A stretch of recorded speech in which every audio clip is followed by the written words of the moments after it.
నష్టపరిహారం కావచ్చు, వేరే దగ్గర ఇందిరమ్మ లాంటివి కూడా ఆఫర్ చేస్తున్నారు. చామల కిరణ్ అది కుమార్ ప్రాక్టికల్ గా సాధ్యం కాదండి. ఆ. ఇప్పుడు ముఖ్యమంత్రి మార్చి 8వ తేదీన మాట్లాడుతూ మేము పక్కన వాళ్ళకి వేరే ల్యాండ్ ఇస్తామన్నాము, బాగా కట్టిస్తామన్నాము, అక్కడ నా జర్నలిస్టు మిత్రులు ఉన్నారని చెప్పారు.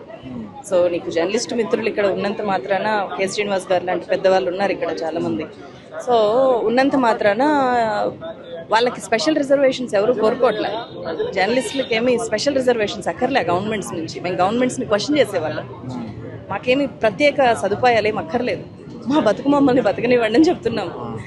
ఇక్కడ జర్నలిస్టులు ఉన్నంత అట్లా అసలు ఒక ముఖ్యమంత్రి అట్లా మాట్లాడమే కరెక్ట్ కాదు. నువ్వు జర్నలిస్టులు ఉంటే నువ్వు స్పెషల్గా ఎట్లా ఇస్తావు అంటే జర్నలిస్టులకు ఒక న్యాయము, సామాన్యులకు ఒక న్యాయమా?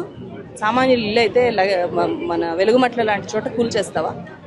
అంటే ఇక్కడ నీ జర్నలిస్టు మిత్రుడిని పక్కన పెట్టేసి నీకు వేరే మిత్రులు ఉంటే వాళ్ళకి నువ్వు స్పెషల్ సదుపాయాలు కల్పిస్తాను అని చెప్పి నువ్వు ఇండైరెక్ట్గా చెప్పడం కదా. అది ఎట్లా వర్కౌట్ అవుతుంది? అది చట్ట ప్రకారం అది అమలు అవ్వదు కదా. అది ఇప్పుడు నువ్వు ఇస్తావు, అక్కడ ఏదో కట్టిస్తానని చెప్తావు, మిగిలిన వాళ్ళ పరిస్థితి ఏంటి మరి? మూసీలో చాలా మంది బాధితులు అవుతారు కదా, 10,000 ఫ్యామిలీస్ దాకా అవుతాయి కదా. మరి వాళ్ళకి జర్నలిస్టు మిత్రులకి ఒకే న్యాయము ఉండాలి కదా.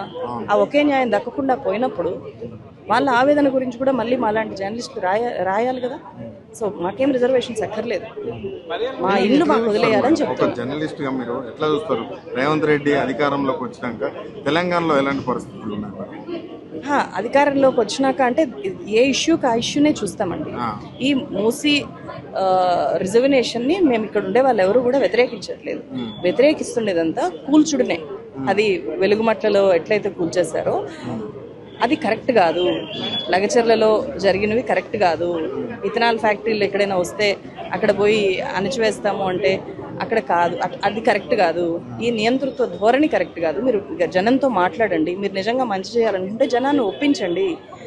ఇక్కడ వాళ్ళు ఈ పవర్ పాయింట్ ప్రజెంటేషన్, డిపిఆర్ అని చెప్పి పవర్ పాయింట్ ప్రజెంటేషన్ ఏదైతే ఇచ్చారో దాంట్లో ఈ అపార్ట్మెంట్ ఉండే ప్లేస్లో వేరే ఏవో పెద్ద కన్స్ట్రక్షన్స్ చూపించారు. మరి అట్లాంటి కన్స్ట్రక్షన్స్ మీరు తేవాలి అనుకున్నప్పుడు ఇన్ని ఫ్యామిలీస్ ఉండే అపార్ట్మెంట్ మీకు ఎట్లా అడ్డుగా ఉంటుంది? ఇది అస్సలు అడ్డు కాదు.